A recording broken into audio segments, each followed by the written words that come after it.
Gracias, estupendo, estupendo. Pues estupendo, porque tengo que comentar un par de cosas. Venga, venga. Hello. Hello.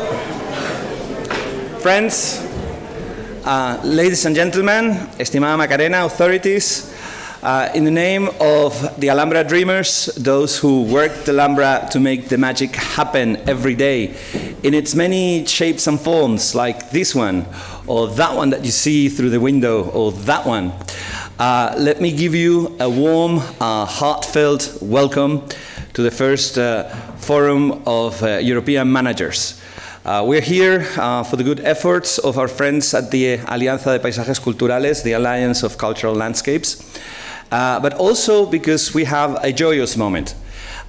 We are in the process of designing our new strategic plan, the second one, a once-in-a-generation opportunity to shape the future, to be part of that future, and to do things right. And by doing so, we're honoring the legacy of our forefathers here at el Patronato de la Alhambra y Generalife. We are honoring the memories of those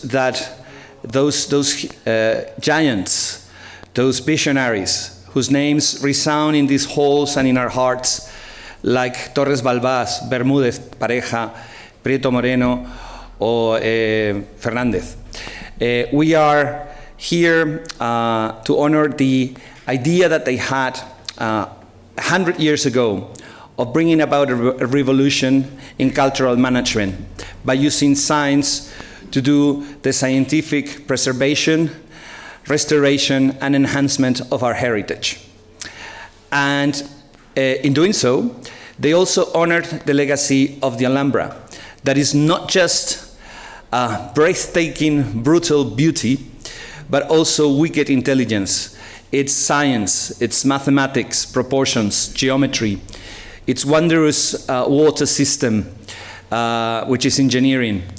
And that scientific revolution in the art of cultural management, designing a public visit to get enough funds to do the restorations, for example, was one of the main ideas back then. That revolution brought the Alhambra back from the brink of collapse, from the brink of oblivion. Because the Alhambra also has a sad story where we were about to lose it. It was this close to being dissolved, to being lost forever. Its walls raped of its amazing tiles, its eye-watering poetry, and inspiring ornament that awed Owen Jones, for example. Its land also stripped by the reckless sale of land even in the sacred palatial city. Today, maybe an example of good coexistence between the public and the private in a monument. And these people, by using the scientific method, rigorosity, and a lot of heart, brought about the rebirth of the Alhambra to this magnificent, irresistible, and wondrous place that is today, and that we have the honor and the responsibility to manage.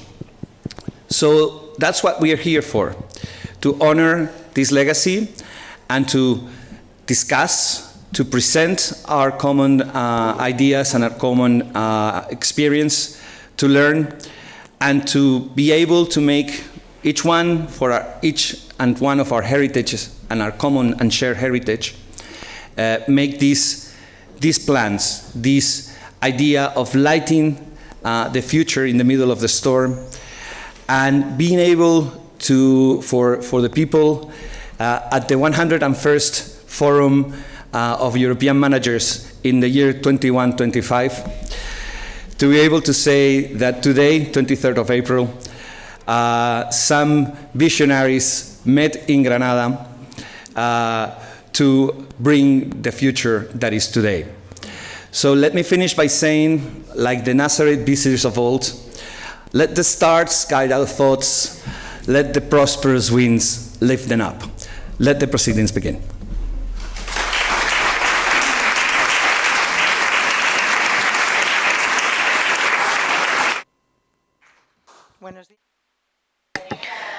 Good morning. I'm going to give the floor to Berta de San Cristobal. She's the chief of the unit of the UNESCO World Heritage Sites. Thank you, Maria. Good morning.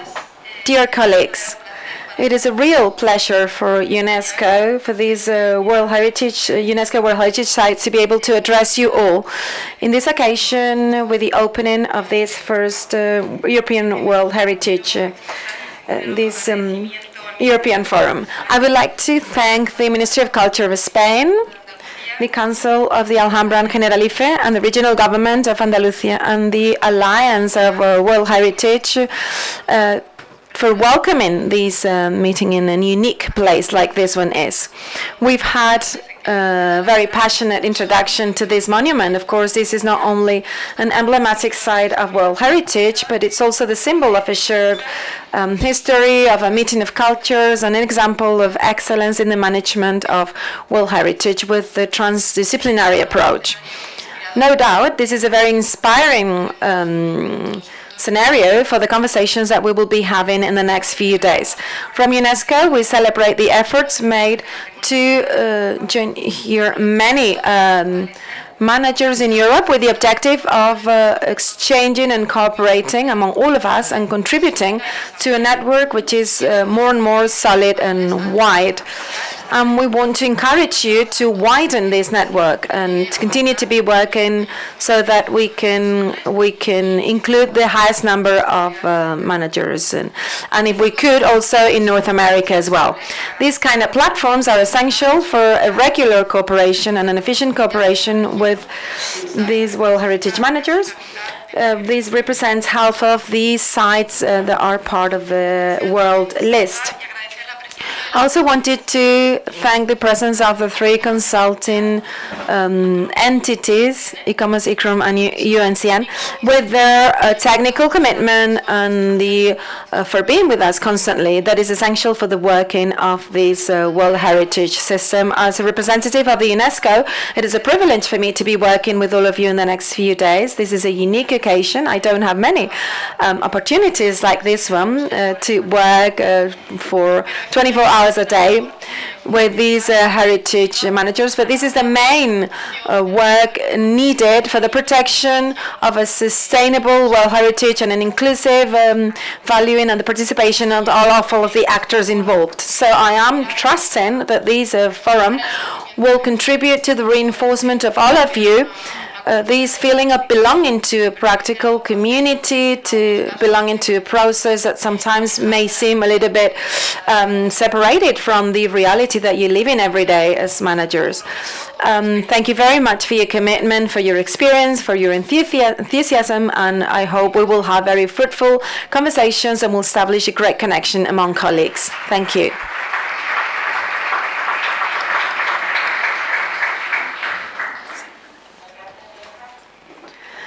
Thank you very much, Berta. We're going to give the floor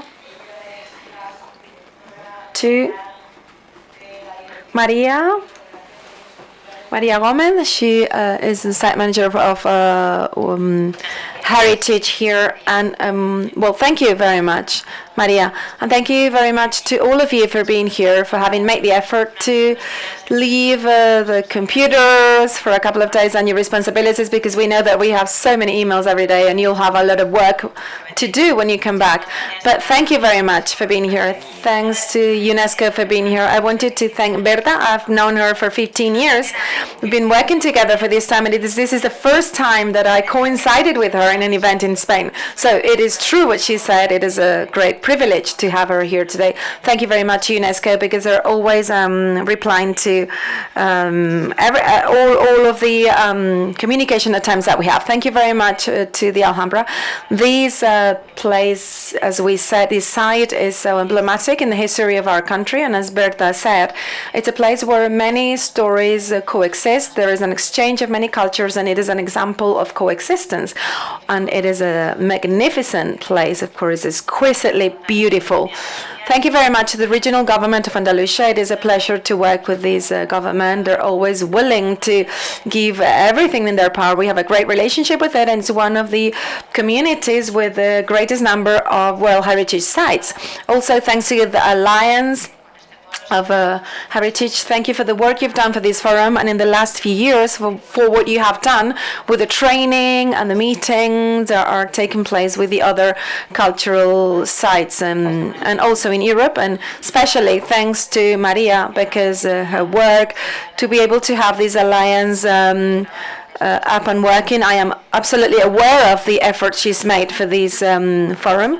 And of course, thank you to Laura and Chema, who are part of my team. I'm just here on behalf of the general direction, and of course, they have been working more than me. I wanted to excuse my general director. She wanted to come, but we didn't realize that today is the International Book Day. And as you know, we have the awarding of Cervantes prize, and she had to be there.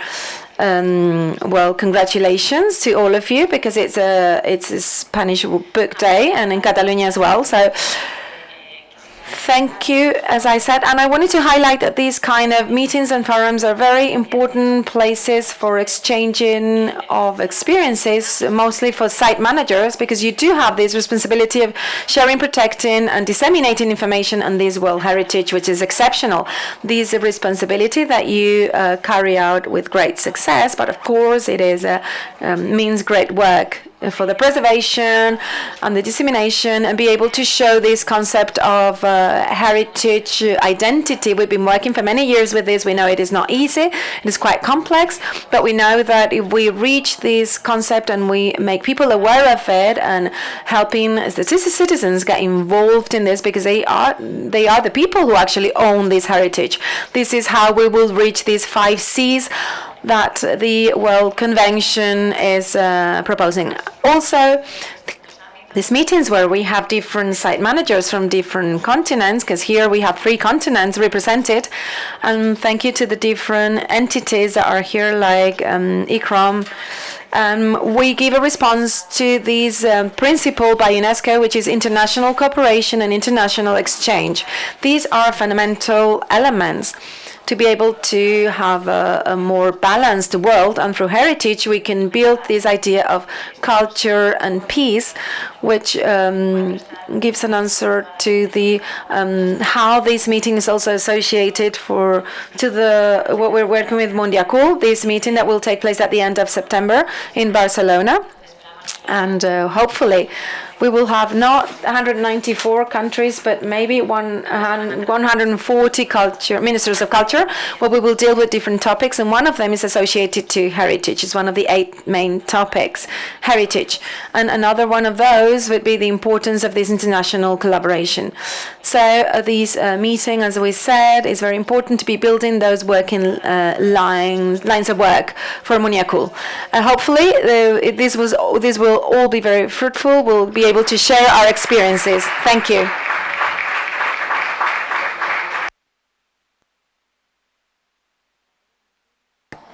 Well, and now it's my turn. I'm going to introduce myself. I am Maria del Pozo. I've been in touch with the majority of those who are here, and I am the one who's behind all of those emails that you have sent and I have replied to. I'm the Secretary General of the Alliance of Cultural Landscapes and World Heritage. This is the association that in Spain, Portugal and Andorra is collecting 14 World Heritage Sites. So it's a joint alliance, but we are organizing this forum with the collaboration of the network of European associations of World Heritage Sites.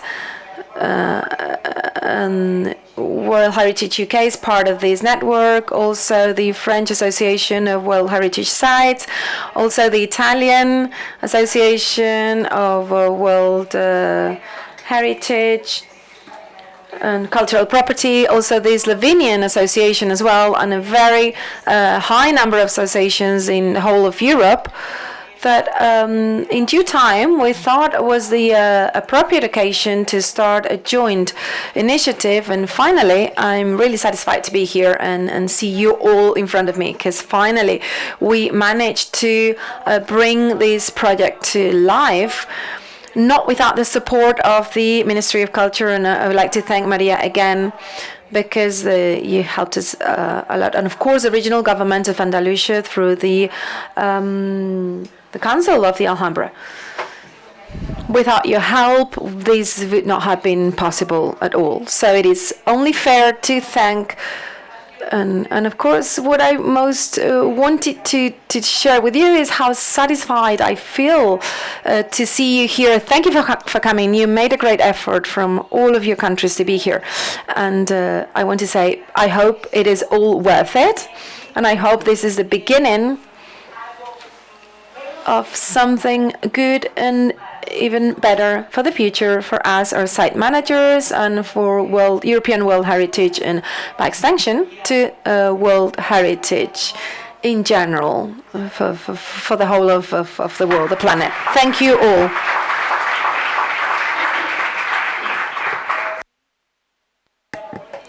And finally, I would like to give the floor to Macarena. She is the Vice Chancellor of Culture in the Regional Government of Andalusia. Thank you, Macarena.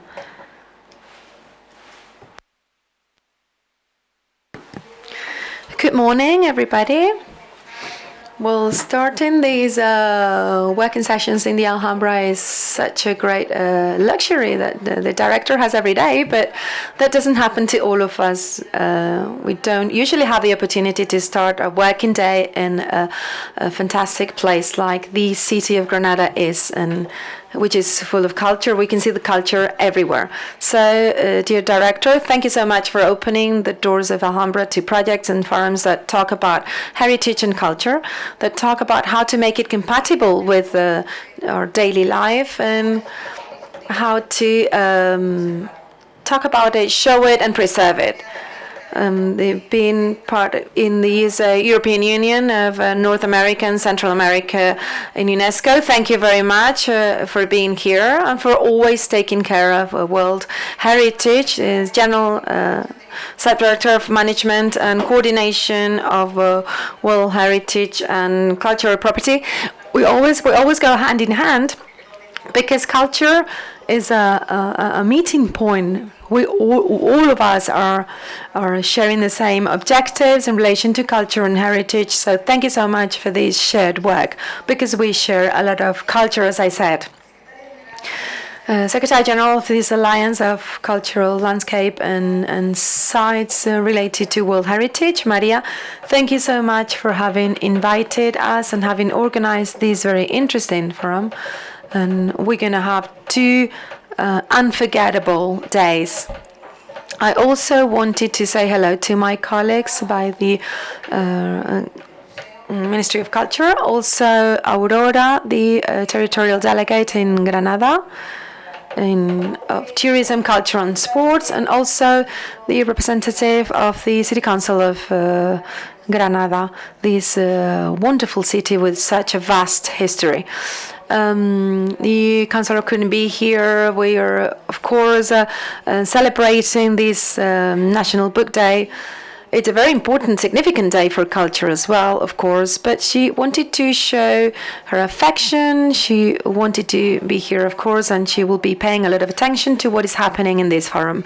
She always says, and you will understand why she says that Andalusia is a land where you can travel in history, where you can go from the different ages in history, and you can go from one city to another one, and you can find most of the historic stages. You do not have to leave a village or province even in Andalusia, and this happens in the rest of Spain, to be able to travel in time, travel in history itself. Dear friends, welcome you all. Welcome to the Alhambra and Generalife. This is Palatine Ensemble that in 1984 received the great piece of news from Buenos Aires, a city that at that time was holding the 8th session of the Convention Committee for the Protection of World Heritage in UNESCO. This piece of news was that it had been inscribed in the list of World Heritage in UNESCO, and this was accompanied by another site, the mosque in Córdoba, and other 3 sites in Spain, the Cathedral of Burgos, the Monastery of Escorial, and the architectural works of Gaudí. This was the first time that UNESCO included other Spanish sites in the World List. So we put an end of 15 years of an absence of these heritage works in this very, very prestigious list, World List.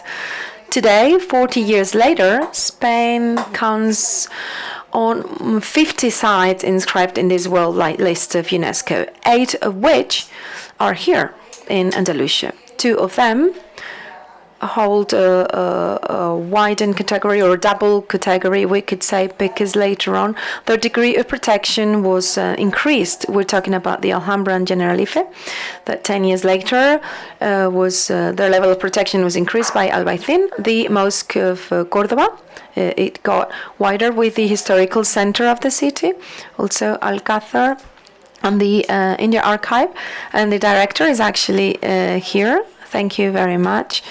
This is a very important archive, so much history accumulated in here. I would like to invite you to go see that because it's amazing. The prehistoric paintings of the Iberian Peninsula, the Renaissance ensemble of Úbeda and Baeza, Antequera dolmens, the city of Medina Zahara, and the National Park of Doñana, that in 1994 was included in this list of natural sites. To this World Heritage List, we have other 8 cultural manifestations that are acknowledged as intangible properties, cultural properties. We have flamenco, which is so much part of the identity of Andalusia, that we have a special anniversary this year. Also Mediterranean diet, or the hand touching of the bells. Thanks to these World Heritage richness, Andalusia has acquired great experience in the management of this heritage. But in spite of all those years, we continue to be as aware as we were on the first day of the responsibility that this brings with it and how demanding it is to be part of this wonderful World Heritage Club.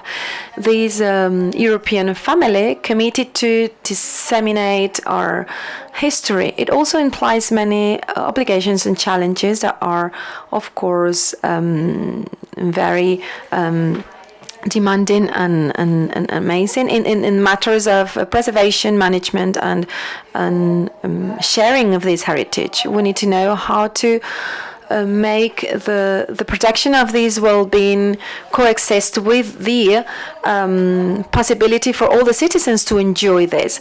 We work with this from experience, but today we also hold with us some experience, some tools, new technologies, artificial intelligence, and the most recent preservation techniques for heritage. For like this one, in which we're going to share our experience, are essential places because they are ideal moments to share experiences, fears, strategies, difficulties, and possible solutions that we can find to all of those challenges that we face every day. So I would like to thank you in advance to all of the participants, to more than these 70 site managers and observers of the American countries that are taking part in one of the workshops organized. You're going to deal with topics as interesting as climate change, sustainable tourism, also good and bad practices in management, the awareness raising for the values of historical heritage. I know that in this forum we will be working very intensively, and the end of which will be a document with conclusions that I am convinced will be our a working guideline for future actions and will be part of our daily work and our managing of the heritage. The Councillor is saying that she's awaiting the conclusions of this forum to be able to analyze them and apply them in not only in this World Heritage, but the very rich heritage that we have in our country, in our lands. I would like to thank all of the teams that make this meeting possible, participants for having come here, the different institutional teams, those who have created and prepared this forum, those who have given the best they could so that everybody feels comfortable. Also the Alhambra staff, I'm seeing some of them here. Thank you so much for your hard work, because without it, all of that work behind closed doors, then this forum would not be possible. So thank you very much, and hopefully this will be a very fruitful debate for World Heritage. Thank you very much.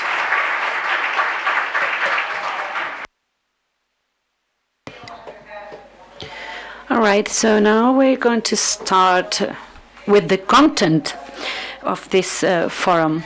But first of all, I wanted to thank especially to somebody, and that's Berta. Thank you very much. Thank you for bringing all us together, and thank you for coming on behalf of the World Heritage Center. So for us, it is very, very important, very much appreciated that you are here, and not only from the institutional point of view, but also personally, I am really thankful to you. So she's here, so you can ask her anything you want, you can discuss with her anything you want, and this is a great opportunity. So thank you very much for being here, Berta.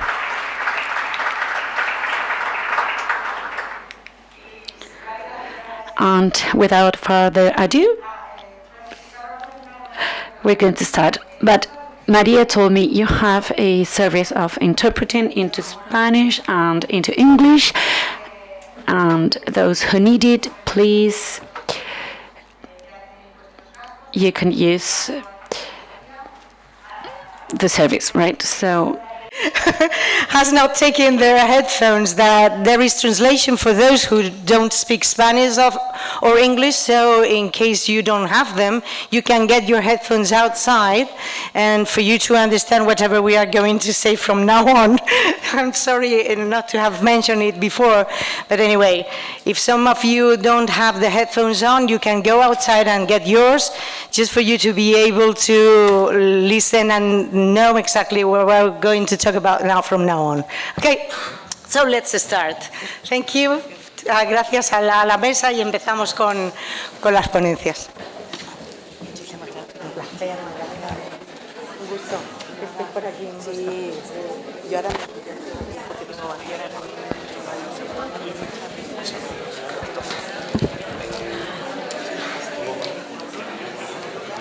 Sí, además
So,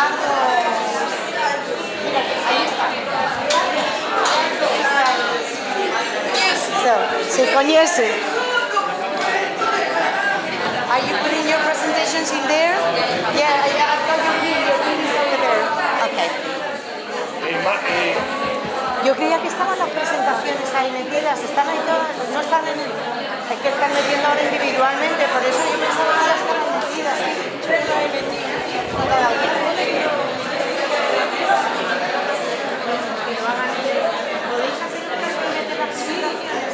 And we are going to put the old stories here in this street, so if you could please let them.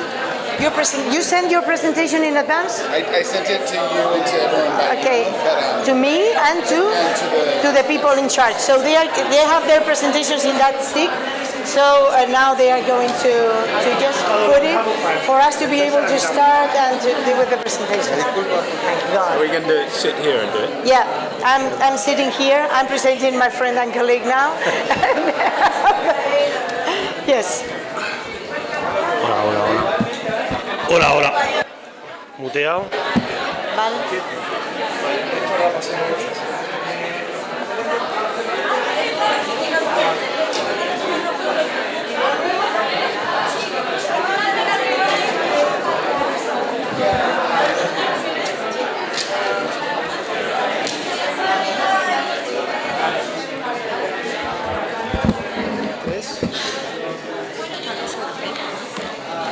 Pasan esos dos aquí, Chuchu.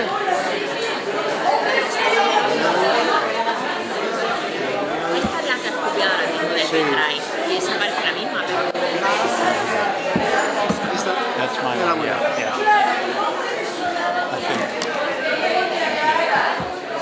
Let me see.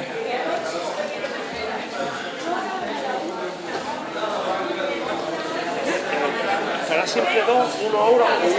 Estaré yo y otra persona. Siempre, o sea que tú... Yo me voy a quedar aquí. Sí, yo me voy a sentar aquí. Yo presento. Yo te dejo este para ti, que está muteado. Sí. Hola, hola, hola. How can I go back to the screen? Scroll. Go back to the desktop. Aquí, so. Y después No, I want to go to the desktop. Hola. Por favor, nos vamos sentando para empezar. I just want to check. Nos vamos sentando para empezar. ¿Cómo está, cariño? Space or click? Yes, okay. Hola. Okay, this is good.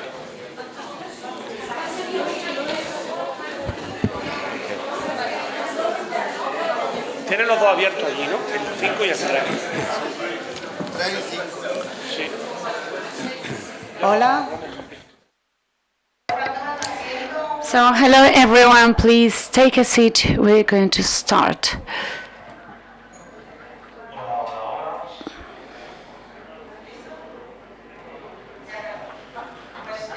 Well, all good.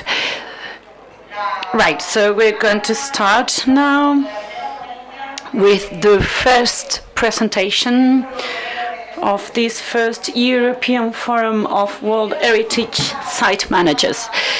We wanted to start this joint session, setting the scene, right?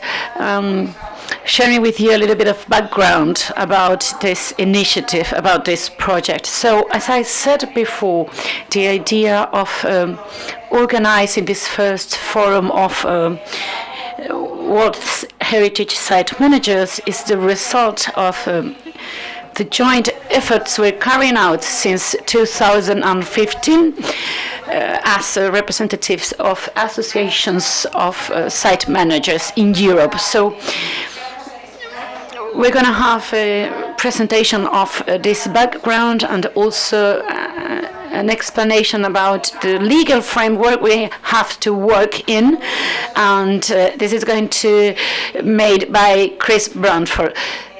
There's something funny about Chris. I asked him to write some lines, some presentation lines, and the first thing he wrote down was he's a colleague and a friend.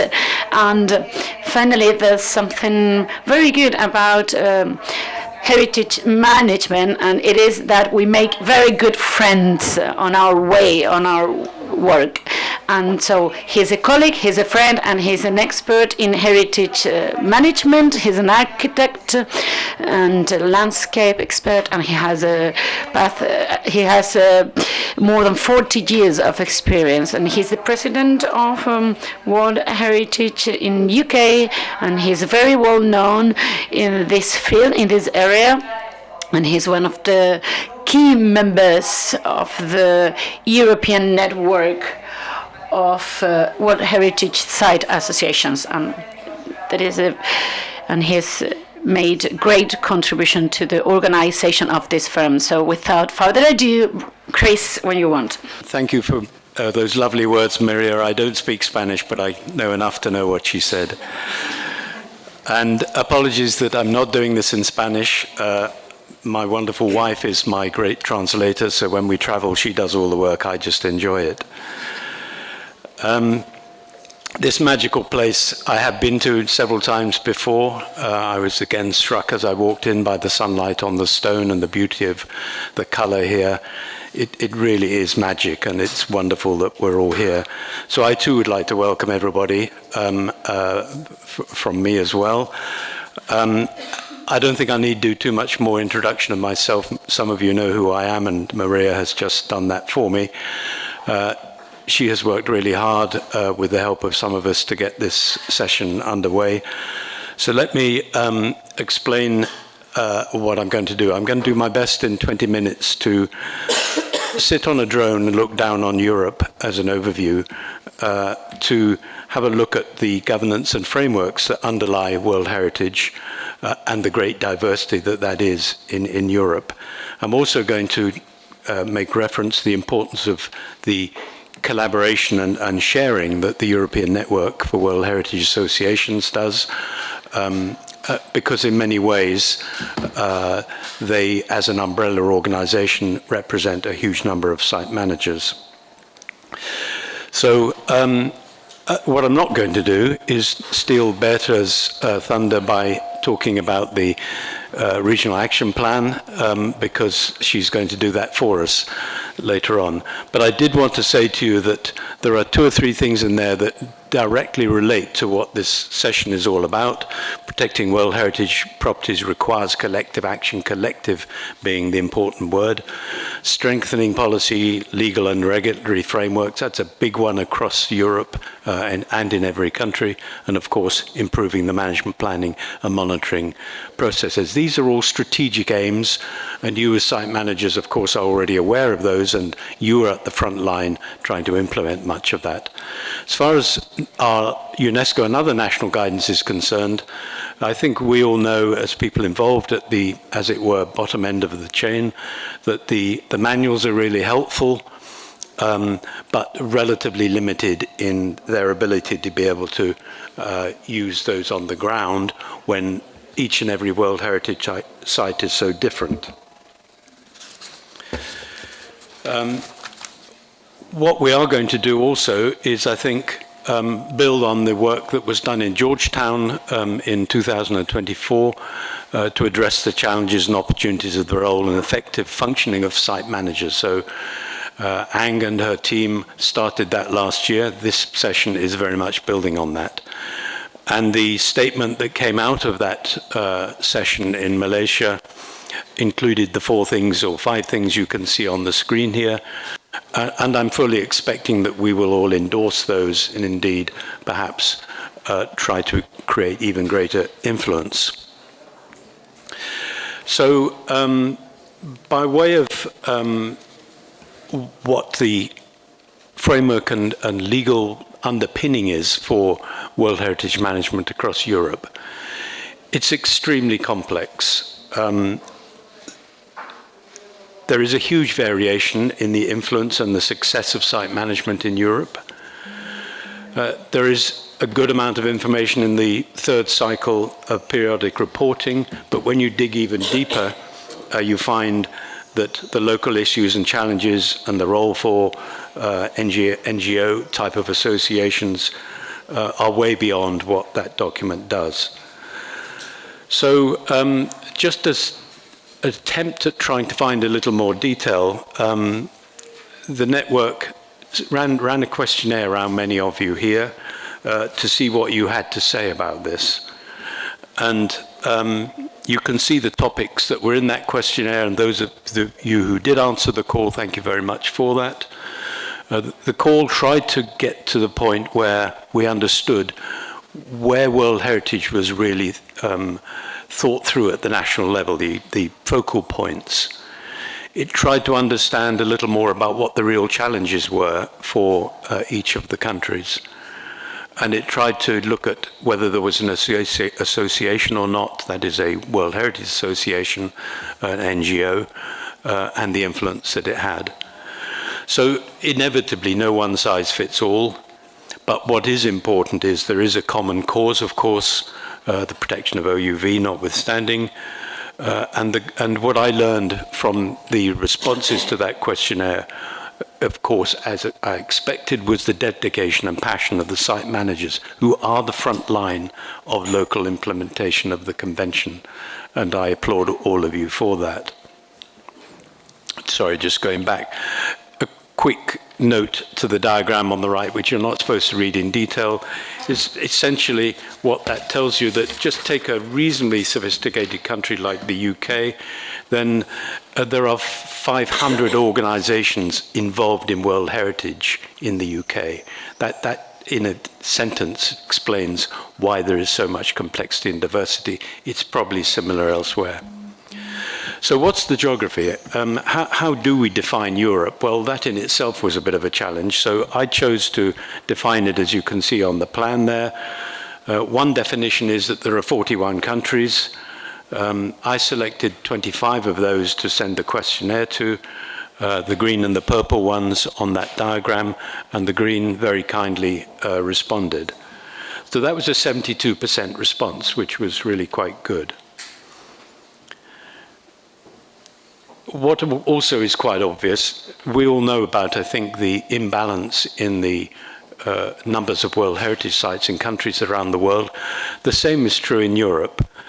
So there are probably 41 countries with World Heritage Sites in Europe, with a total of 544 World Heritage Sites, if you use this definition. But but 6 countries only take 273 of those, so 50% of countries, 6 countries is 50%. So there is an imbalance in Europe in the same way as there is internationally, is what I'm saying. Inevitably, some of that is the most sophisticated and the most demanding countries with well-developed governments and governances and well-developed management systems who keep on placing more World Heritage Sites potentially on the list. What it says is that those countries need to share with those that are coming along actually with lesser numbers and question this imbalance in Europe, as indeed UNESCO are doing internationally. So if we look at some of the sweeping generalizations of what came out of that questionnaire, what did it reveal? Nationally, and as I said earlier, there's no time for the detail here, but I just want to make a few simple points for you. These state parties, of course, have focal points, and they vary, but generally speaking, they're very centralized in ministerial places, and they all focus on process much more than management, which for the most part is devolved into local authorities or local organizations. As you would expect in many countries, that pattern is complicated by federal structures, that is, or regional structures which subdivide the countries in many different ways. And just about across the board, there are no separate World Heritage budgets nationally. They are all part of another heritage organization or ministry. Inevitably, because of the cross-cutting nature of World Heritage, that is, if you like, cultural, natural, and mixed, there is a huge amount of fragmentation even in the ministerial level as to who is responsible for World Heritage. So the management of World Heritage Sites is, as you well know, decentralized and devolved to local authorities and organizations, often with minimum funding and often with minimal staff resourcing. So the site managers are the heroes and heroines of this piece, and many of those, I think, feel unempowered without the right amount of resource. And in that respect, the voice that comes from this session is really about that, to raise the need for greater recognition. And despite the international commitment and indeed importance of World Heritage Sites, there are virtually no specific legislative items that independently underpin World Heritage Sites and the importance of them in government legislation. It is changing slightly. The one or two countries such as Finland, the UK and Ireland are developing legislation, and indeed, as an exception, Hungary does have a law that specifically relates to World Heritage, but generally speaking, it's always part of something else. Nor are there any national strategies for World Heritage, which are badly needed, except Ireland, Finland and Norway again. So there are examples of good practice, but it is quite surprising, and particularly I've been pushing for this in the UK for many years. The small numbers of staff who are responsible for management of World Heritage Sites usually share their roles with other responsibilities as well.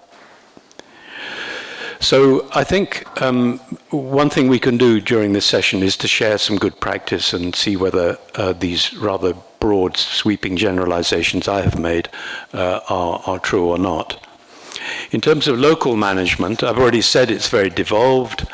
The numbers, types, and geography of World Heritage Sites and their administration is incredibly varied. It can be local authorities, partnerships, foundations, trusts, government departments and agencies, or destination managers and owners. So it's hardly surprising that the diversity is the way it is.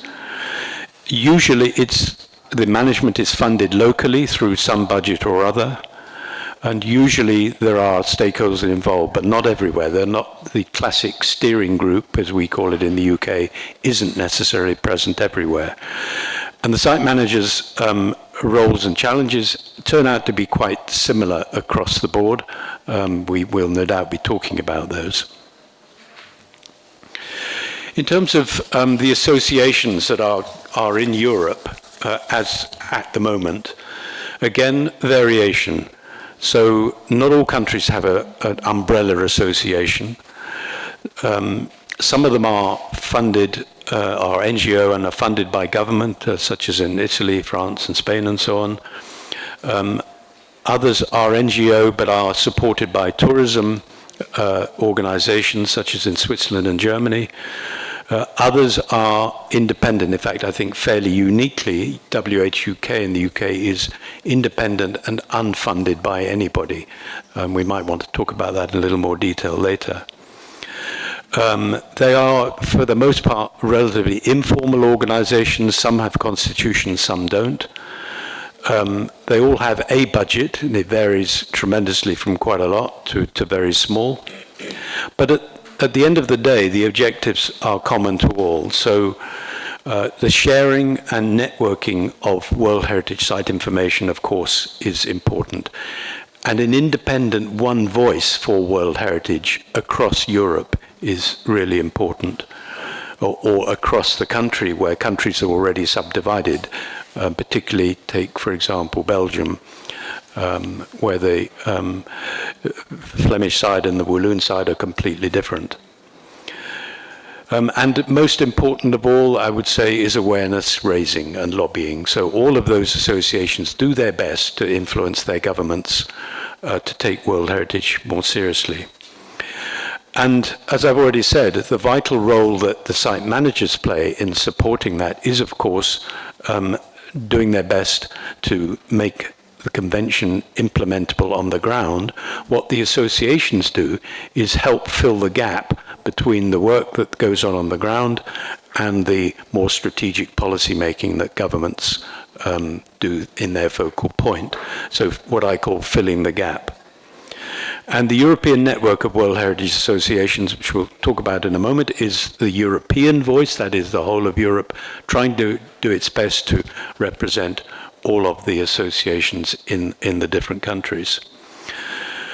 Currently, the association has I think it's about 10 members. The striped countries on that plan you can see there. Just by way of comparison, the EU countries are in purple.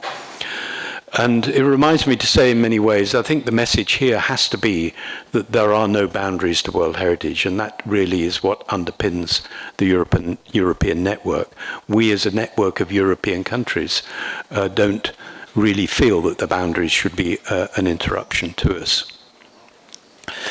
So the European Network of World Heritage Associations has grown very well over the last 10 years. It's the 10-year birthday party, you could say, this year of the share and exchanging we have doing, and I need at this point to acknowledge the slides that were provided to me by Chloe Campo. Thank you, Chloe.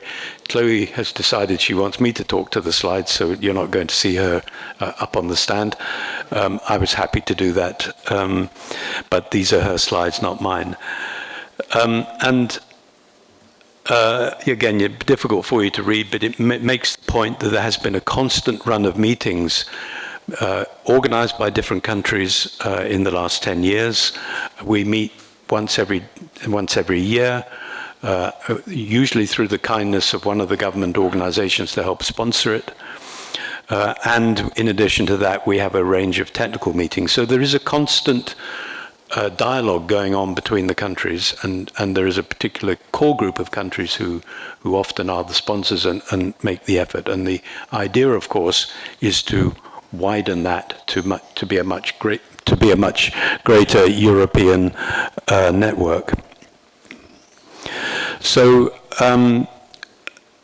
the origin really was about wanting to learn from others about what their management issues were, and to try to find an organization that would, as Chloe puts it, mutualize certain resources, that is, provide a central, if you like, hub of knowledge that everybody could draw from. But most importantly, to give weight and recognition to World Heritage and then take that on into government places. So it has to be said the European network is still, I wouldn't say it's in its infancy, but it is still very informal and has yet to create a formal constitution, though we are talking about that a great deal. I think it is becoming more recognized. Indeed, the World Heritage Center, with whom we've had a number of meetings, are enthusiastic about it. And the core countries continue to work hard to try to involve their institutional partners that you can see listed there, the World Heritage Center, obviously, advisory bodies and so on. And they will continue to do that. So on behalf of you, the site managers, you can rest assured that that work will continue. So let us use this session in the next couple of days to reinforce all of that, and perhaps to get you even more enthusiastic about persuading your national colleagues to become part of the network. Okay, I think that's enough from me. There are other speakers to come, but I hope that's helpful.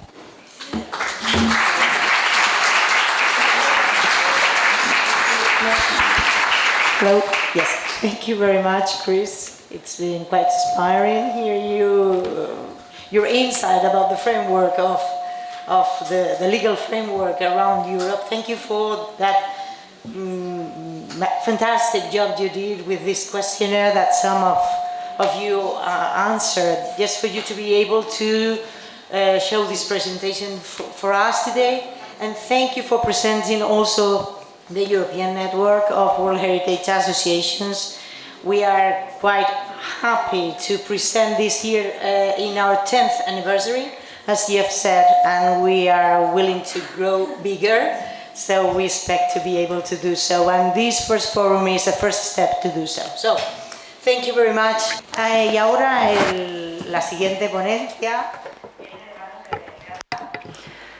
So, next intervention will be by Berta de San Cristóbal.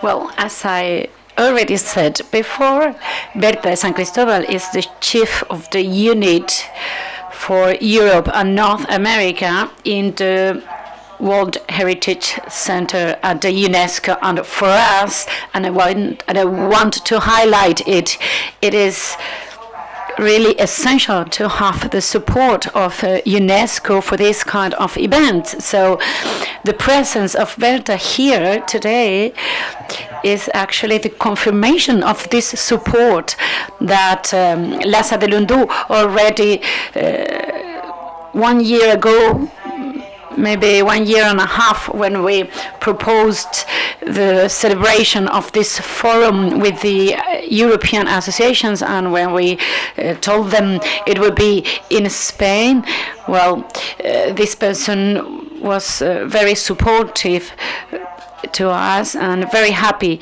for us to proposing this initiative. And all that is formalized here today with the presence of Berta. So thank you very much again.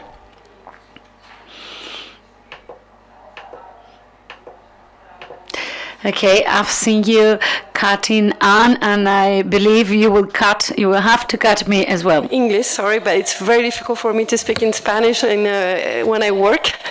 I know it might sound weird, but I'm used to working in English and French, so I apologize for the Spanish-speaking colleagues if I oblige you to put on the headphones.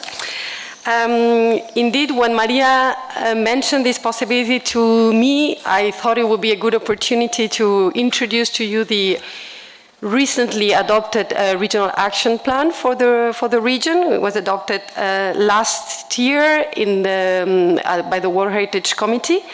And as you probably know, this is one of the key outcomes of the third cycle of periodic reporting in the region.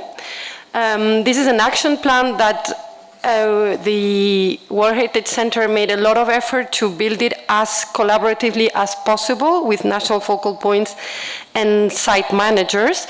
Site managers contributed rather indirectly, but it's important to recall that it's really built on the input gathered through the detailed questionnaires that were submitted during the cycle. And there was a genuine effort to build an action plan that addressed the challenges that were identified by you as site managers as well. It is organized around 5 strategic objectives, and I have brought copies both in English and French. The small pile is for the French-speaking colleagues. And the idea is to have a practical framework that assists state parties, but also site managers in improving the protection and conservation and management of the properties. Perhaps just one point of clarification also following Chris' presentation. In UNESCO language and the way UNESCO is organized in terms of regions, Europe and North America is one region, and it has 51 state parties. If we take out North America, which only has 2, it's 49. But this is in terms of, so all the data statistics that you will see coming out of the World Heritage Center will always use this as a reference. So it's 51 for the region. So just before entering into the details of the regional action plan, I think perhaps it's useful to recall what is the periodic reporting exercise and how it led to this action plan. So as you probably know, periodic reporting is one of the key monitoring mechanisms of the World Heritage Convention. It's undertaken approximately every 6 years, every 6 to 8 years, where the state parties of the convention are invited to present their reports to the World Heritage Committee. And contrary to other conventions in UNESCO, for the time being, for the World Heritage Convention, this is done on a regional basis. So these reports are an essential and unique insight into the implementation of the convention at the national level. State parties are requested to cover both legislative and administrative measures, but also the state of conservation of all World Heritage properties in their territory. This is the only opportunity in the life of the convention where states have to report on the state of conservation of all their properties, and they turn to site managers to fill in that information on the state of conservation of the properties. So it's really a critical moment for the convention, and following this period, there is a reflection period that is open. This is the exact period in which we are at now, because Europe and North America was the last region to undertake this exercise. And some of you may have recently participated in the evaluation survey of the periodic reporting exercise, which was shared with not only with states, but also with site managers. And perhaps you have already provided your input. So indeed, periodic reporting is a self-assessment tool. And as any self-assessment tool, of course, it has its limitations. But if perhaps it doesn't give a 100% objective picture of the situation, it gives a 100% reliable picture of the perception of the situation. So it also has value in that.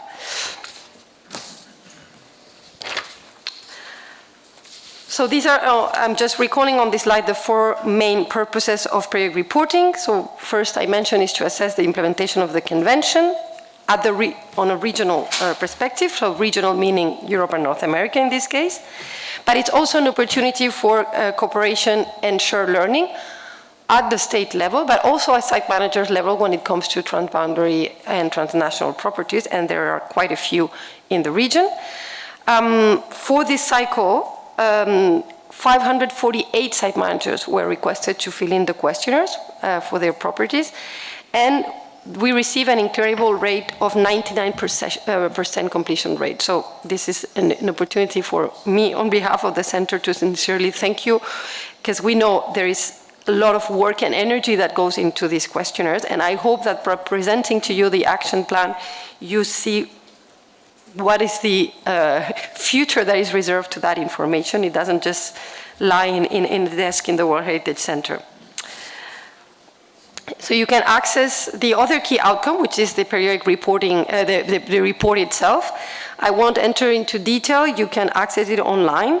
But what we did this time with the report is to use this opportunity to give a small insight on the implementation of the previous action plan, which was the Helsinki action plan, which at the time was only prepared for Europe, not for Europe and North America. So in this report, you will find a very brief assessment of the level of implementation of the previous action plan. And why is it a brief assessment? Is because there is today no real established mechanisms to follow up and to monitor the implementation of the action plan. And that's one of the main gaps of the periodic reporting process. We do all this effort, we build an action plan, we hope it provides a useful guidance, but we do not have a mechanism to assess the implementation of the action plan itself. So we made a modest effort to use the information that you provided in the search cycle to assess the level of implementation of the previous action plan.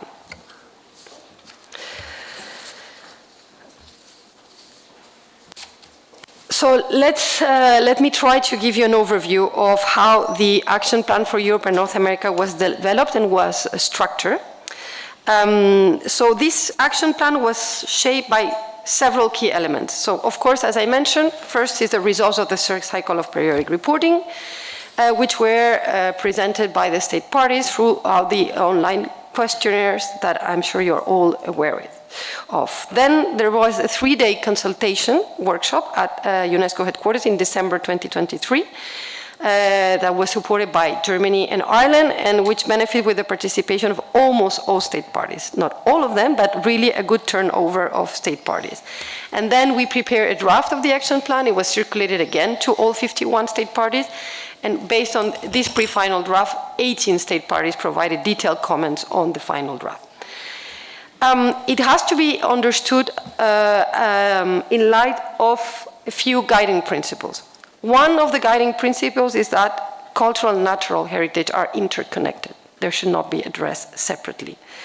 And so it recognizes, it's built on the idea that World Heritage Sites are the result of complex processes of intertwined social and environmental dynamics. And so it looks at promoting a holistic approach to the protection and management, not one that would separate culture and nature, but one that would approach it in an integral way. The second guiding principle is that World Heritage is indeed very important for UNESCO, but it is to be used as a catalyst for broader heritage conservation. So indeed, the action plan is focused on World Heritage properties, but it has been shaped in a way to encourage this idea of World Heritage as a catalyst for best practice in heritage conservation, because many cultural and natural properties face similar challenges to whether they are World Heritage or not. So this was also another guiding principle. And the third guiding principle is also and it brings back to something that Ang was presenting earlier, is the interdependence of the famous 5 Cs.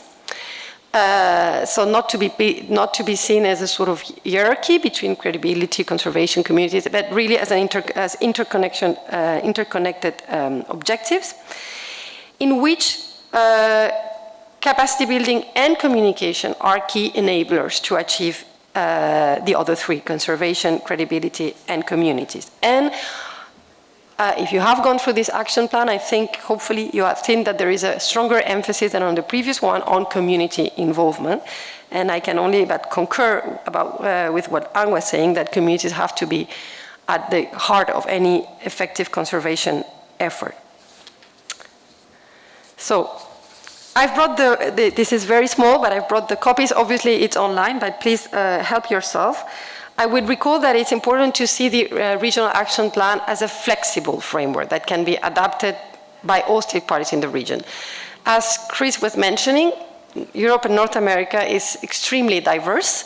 It's diverse certainly in terms of number of inscribed properties, but also on the type of properties, on the balance between natural and cultural properties inside every of these states, including in the states that have the highest number of properties inscribed. So it is intended to be used as a flexible framework, but hopefully one that addresses the most common challenges identified at the national level, while also reflecting some of the priorities at the regional level. And in that regard, if you compare with action plans for other regions, you will certainly see a substantive difference in some of the focus. So the idea is that the strategic objectives and the expected outcomes, so what you see on the screen, are relevant to all state parties. And then when we get to the activities are to be understood as a sort of menu of options. It is not expected that all activities are relevant for all sites or for all state parties, but it is expected that the expected outcomes and the strategic objectives are. So the activities are rather a wide range of choices that can be tailored to each state party's specific priorities, specific institutional framework, and of course also resource availability, because obviously there is also wide differences in terms of resources when you look at the different state parties in the region. We have also developed indicators to monitor the implementation. These are not found in the booklet because it would be very extensive, but they are found in the online version. So one of the reasons of my presence here is also to seek your feedback on this action plan and to have a dialogue on how can this be a practical tool in your daily work, how can you translate it somehow in your daily management work. And of course, an invitation to you to translate it into your own language and to disseminate as much as possible. I know there is an ongoing translation into German, for instance. And so that's also why we facilitated this user-friendly version. Otherwise, it would have just been a committee document, which is not so appealing, not even to national focal points. So we do hope that this user-friendly version can help for you to take ownership of it.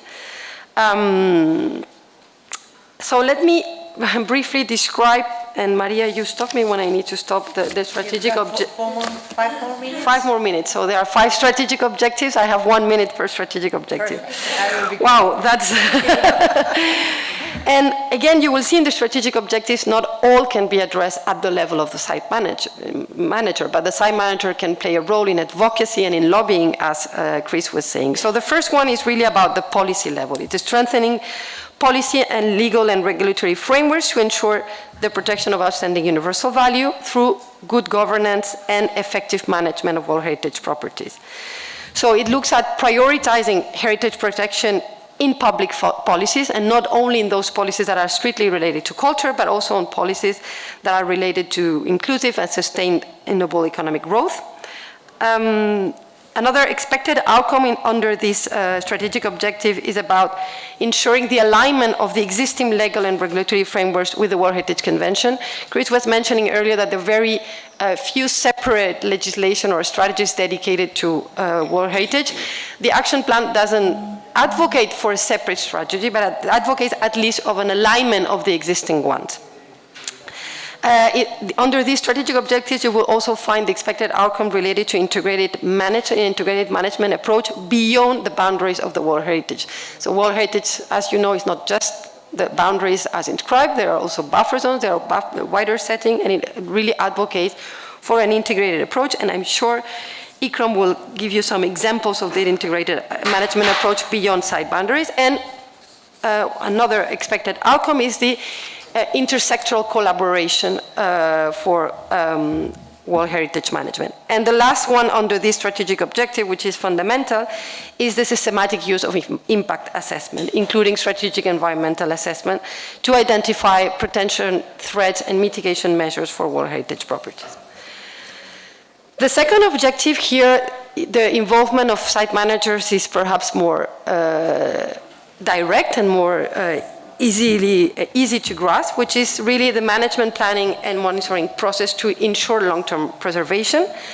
So we see in Europe and North America, most of the properties have an official document called management plan, but the picture looks different when you look at how effectively are those management plans really implemented, and how many of them are formally recognized as a tool, as a planning tool, as a protection tool.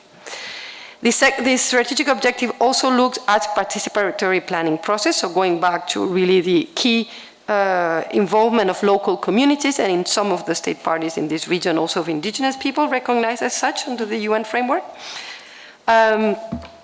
This is also about integrating World Heritage into broader management, into broader planning processes, and also, of course, on monitoring. So the management plan exists, but how is it actually monitored? How is it actually tracked? And when it's monitored, how the information gathered through monitoring and evaluation process helps reshaping, updating those management plans.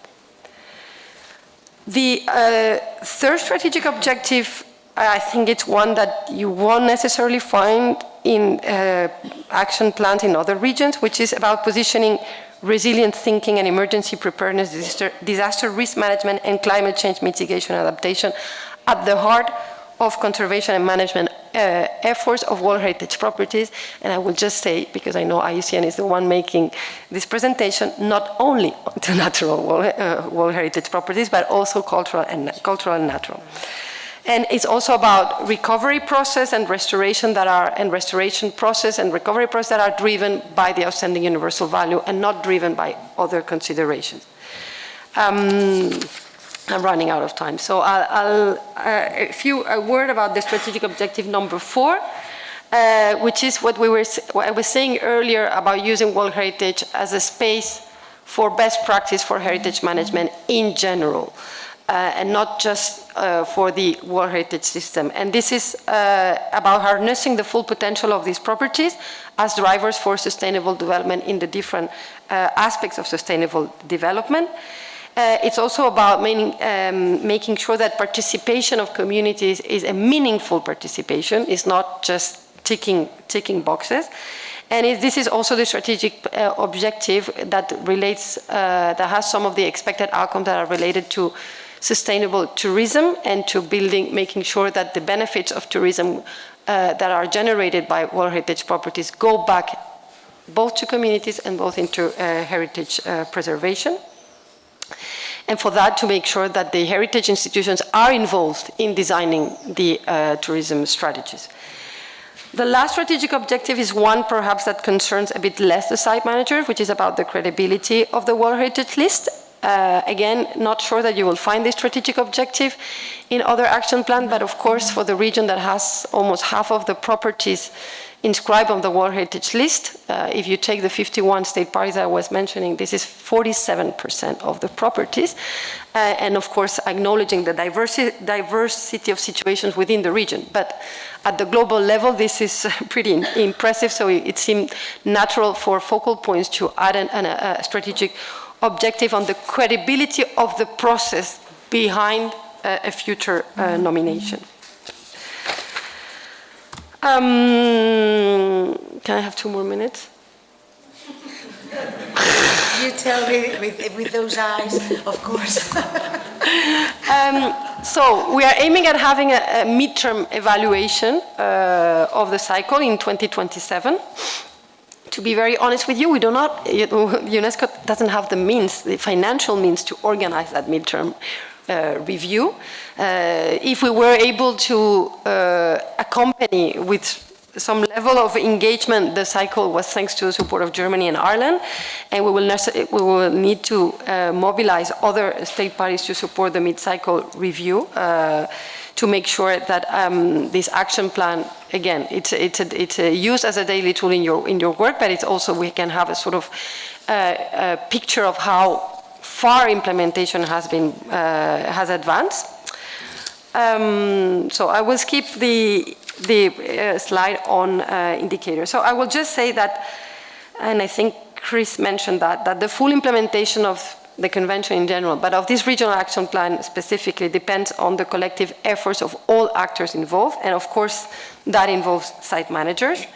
There is an encouragement at the national level to break down or to translate this action plan into regional action plan into national action plan, but the only possibility for this action plan to be really a useful tool, to be disseminated, to be adopted, is that the site managers relate to them. You are the ones who will can bring this action plan to life.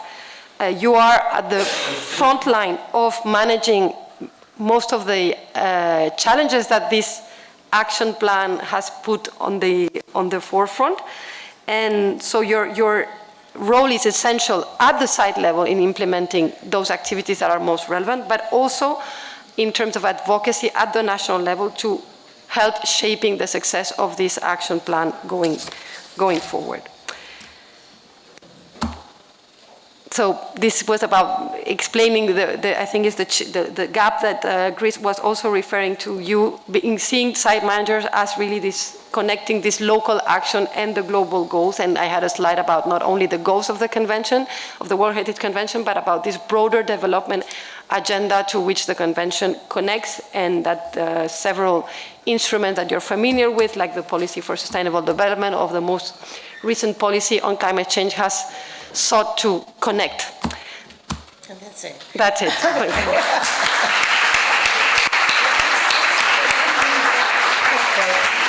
Thank you very much, Ruth. I know there is a lot to say, a lot of work behind all what you have told us. But now we have at least a hint of what is behind this periodic report that we can take. You've got it there available. She brought it. Thank you very much for bringing it for us. The ministry will support the translation. Okay. Okay, so yes, just to announce one thing. we are having now Albert de Jiménez from IUCN. I will introduce you to him now, but I just want to make an announcement. As we are running a little bit late, now I think that the best thing to do is for him to have his presentation, and then we will have the coffee break. I'm sure you will be willing to have a coffee break. And then I've asked Celia if she doesn't mind, and she doesn't. So thank you, Celia, for giving us the chance to have an earlier coffee break, just to stick to the program after the presentation of Alfred. So Alfred, can you come? Sí, estaba diciendo que le he pedido a Celia permiso para tener el coffee break. Yes, I was saying I asked Celia to have the coffee break before her presentation, so she agreed, and now we can follow a little bit better the agenda. All right, so we'll have the coffee break just after Alfred's presentation.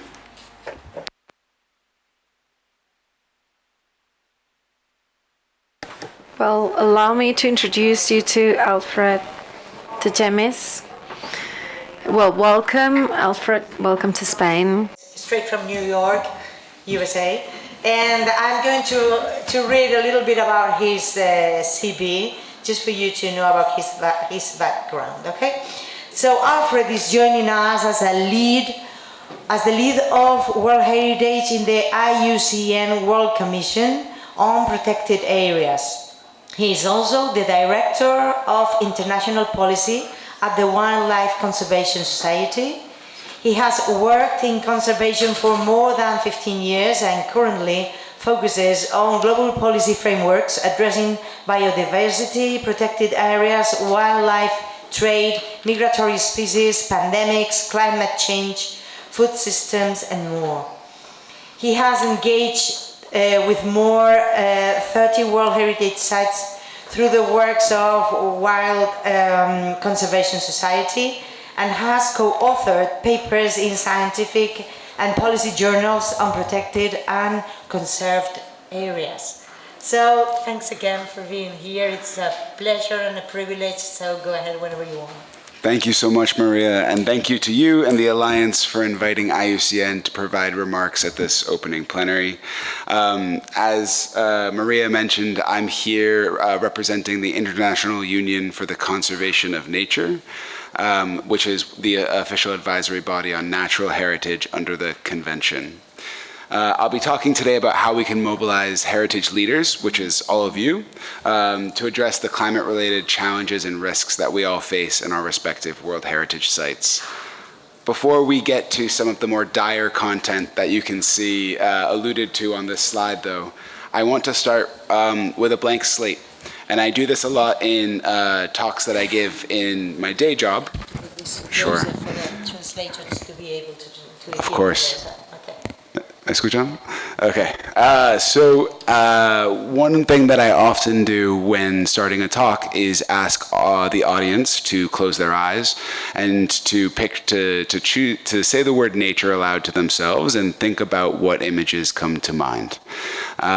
Sometimes people, we would normally do a show of hands, but for time we won't. I ask if they see plants or animals or hydrological features, rivers or waterfalls. I ask if they see people. I ask if they see people interacting with those natural features. I ask if they see human-made structures.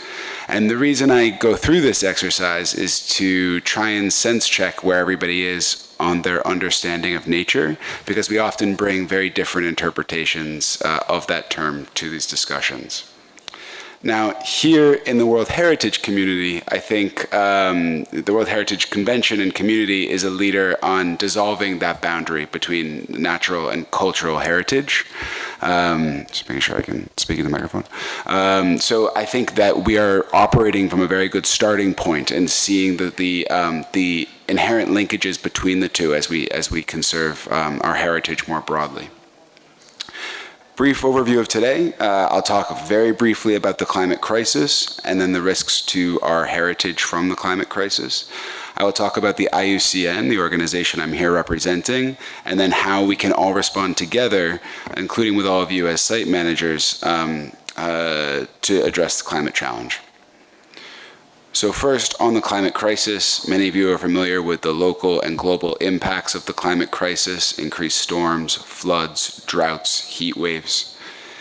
And although it's a challenging subject, I think it's worth addressing up front that there are already climate-related deaths, right? There are heat mortality events that take place in places like Europe, which is warming faster than other parts of the world. And we can trace these heat anomalies to heat mortality events. And one point I want to make in addition to this is that the impacts are not distributed equally from a gender perspective, with women being more impacted than men, and from a geographic perspective, with Southern Europe facing more significant impacts from these heat events. It isn't just heat, of course. Climate change causes a variety of impacts. You can see from the European State of the Climate Report a variety of things ranging from those heat waves to wildfires to storms and windstorms. And then importantly, in the light blue, you can see floods. And I think there's a flood in the province of Valencia, where we know that there were tragic outcomes from flooding in October 2024. Across the continent, as referenced in this report, hundreds of lives lost, again, many not so far from here, billions of euros in damages, hundreds of thousands of people displaced or have their livelihoods disrupted, their homes erased, and importantly, there were impacts on culture. So as we think about the different types of impacts of climate change, it's important for us to think about how and why our culture, both cultural, natural, and mixed, can be affected. If we go back to that State of the Climate report, you can see the places in Spain, and I'm just choosing Spain because we're here. You can see in Spain where the river network experienced floods over the given thresholds. And if we very crudely overlay the map of Spanish World Heritage Sites, you can see this high correlation. And that doesn't do it perfectly, but I think the idea gets across. And it's because we built so much of our heritage sites and we've developed so much of our culture around places like rivers and coastlines that enabled us to meet, to share culture, to develop culture. It's not just Spain. There have been studies done on low-lying World Heritage Sites around the Mediterranean, documenting the significant and projected impacts of flooding and erosion. So you're going to see, again, those diverse impacts affecting different sites differently, but we have a strong correlation between where the sites are located and these potential impacts. And it's not just those where happen to be cultural sites. Natural World Heritage Sites as well are projected to experience extreme impacts. One study looking into the future under more significant climate projections saw that most will be impacted by heat or drought and other factors. So you can check out that paper if you have a bit more time. And the organization I work with, IUCN, has done some exhaustive research into where climate change is already impacting natural World Heritage Sites, for example, with 1/3 of them currently registering very significant impacts. But again, if we look to that last study and project outwards under different climate scenarios, we can see that a far greater proportion or number stand to be affected in the future under current climate projections. It's also worth noting that climate ranks above many other threats if you look across the Natural World Heritage Site portfolio, natural and mixed. I will move through this on the interest of time, but you can see some of the impacts documented by IUCN when undertaking that research. And IUCN also works with our partners at UNESCO and other civil society organizations to produce research on very specific topics, where you can find a variety of statistics about the impacts of climate change. Pulling out here some about the 60% of properties in the Mediterranean region reporting risks, 60% of forests experiencing fire events and other threats that are climate related.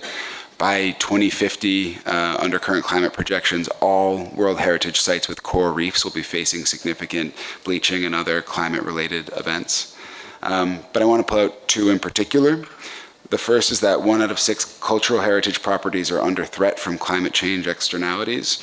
Again, if we look forward into the future under more drastic climate scenarios, we can expect that this is an underestimate. A far greater number will be affected. And then secondly, 1 out of 3 glaciers in climate change properties will disappear by 2050. And I want to elaborate on this one just for a moment. There's huge discrepancies in how climate change is affecting glaciers. These are some from the State of the European Climate Report. And that has to do with different geographic factors and hydrological factors. But that great variation also hints at the diversity of glaciers and how we interact with them. So the report produced by UNESCO in partnership with IUCN and others demonstrated that these disappearing glaciers have impacts for the disappearance of heritage, of traditional practices, of communities that have built themselves around this. This isn't a new concept necessarily. You've seen other reports looking at the concurrence of biological diversity and cultural diversity. You can see that many of the sites that we identify as being of uniquely high biodiversity are also archaeological sites or have religious or spiritual significance. And this is part of a broader analysis that our colleagues at UNESCO and ICOMOS and others have put together around the threats from climate change to our cultural traditions and our cultural heritage.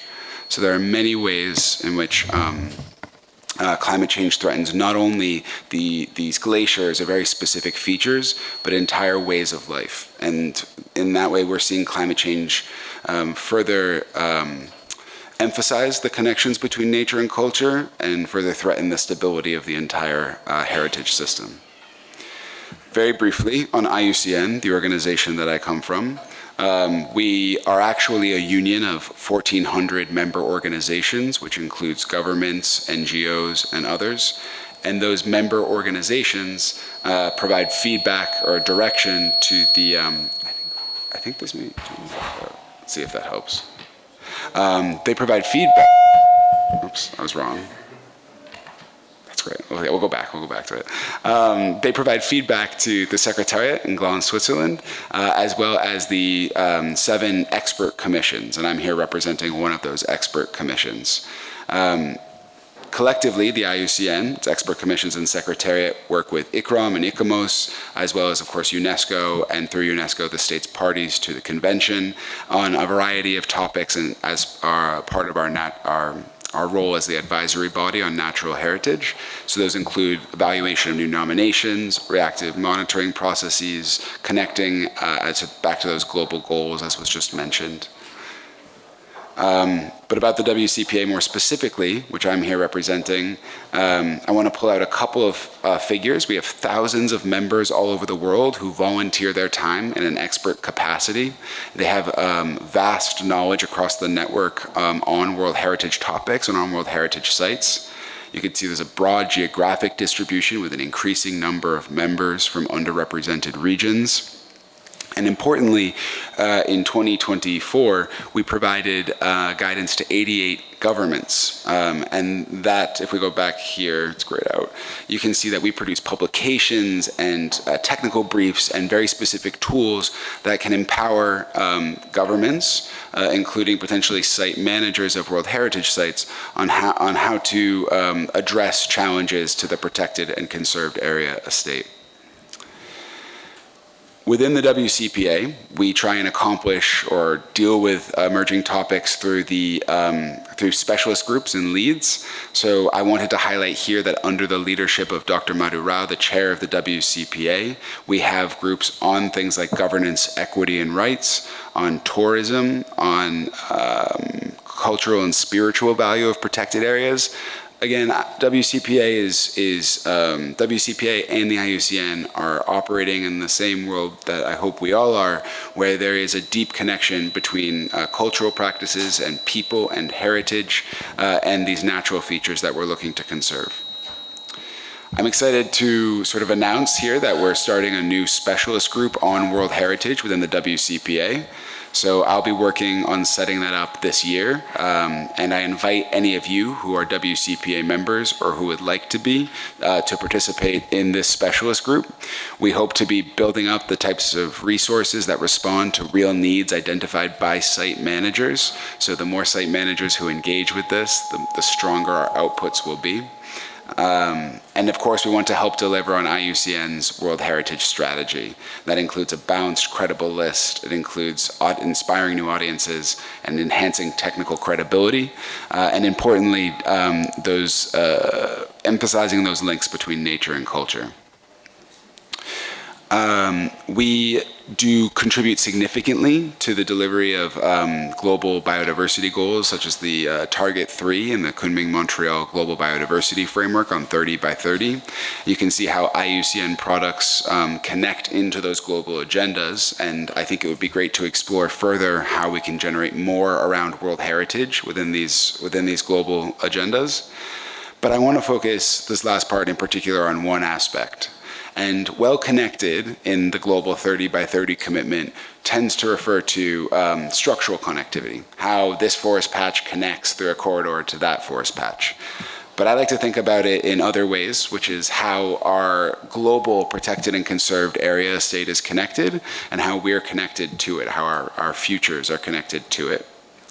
So when we have drought events, there are local causes, but there are also drivers that exist on a global scale that are far outside of a site manager's control or a national government's control.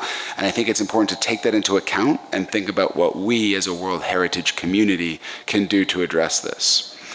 So in some ways, there are exciting natural contributions. So here you can see the sequestration of forests in World Heritage properties around the world and the way that mitigates some of those increasing emissions that you saw in the last slide, which is really fantastic and a nice attribute or contribution of World Heritage.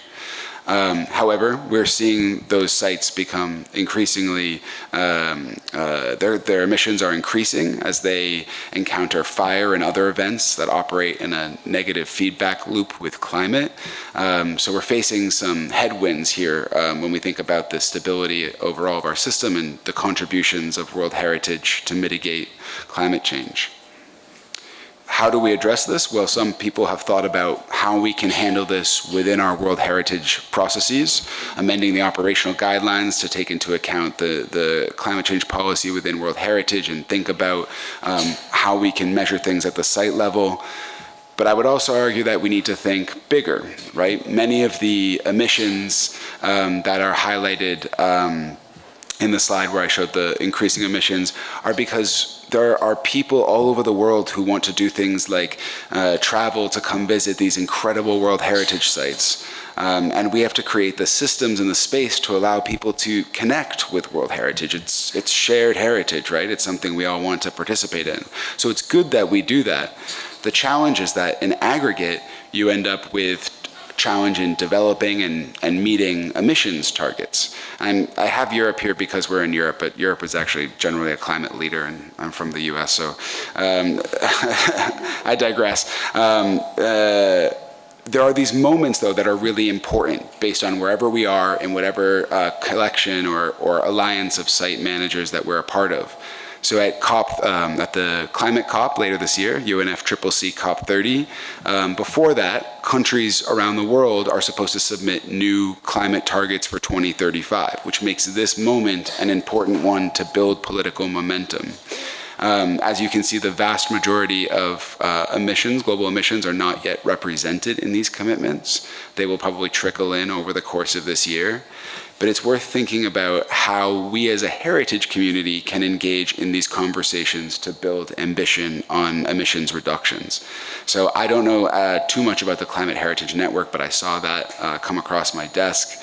It would be great to think about how we can link existing initiatives with the work that IUCN does to mobilize political will around emissions cuts and climate change mitigation and adaptation. Again, creating a bigger partnership, something that's more than the sum of our parts when it comes to raising that ambition on climate change. And I'll end here with this slide. This is a photo taken in Tikal National Park, which I had the great fortune of visiting in Guatemala.